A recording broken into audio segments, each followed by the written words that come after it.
collectivités locales qui, bien évidemment, jouent le jeu, qui ont des vraies politiques RH en matière de recrutement en handicap. Je pense notamment à Toulon, qui affiche une vraie politique, une vraie stratégie en matière de recrutement des personnes handicapées.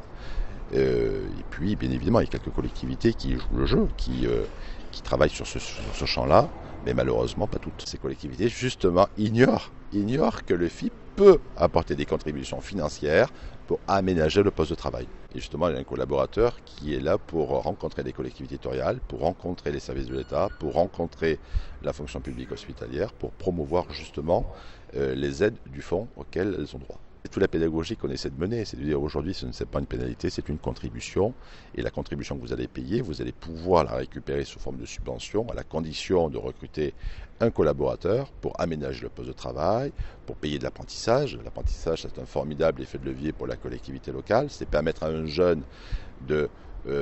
d'intégrer la fonction publique, de lui permettre de faire passer un diplôme, et le salaire est financé quasiment à 80% pour le FIP. Donc pour la collectivité locale, ça ne lui reste que 20% à sa charge.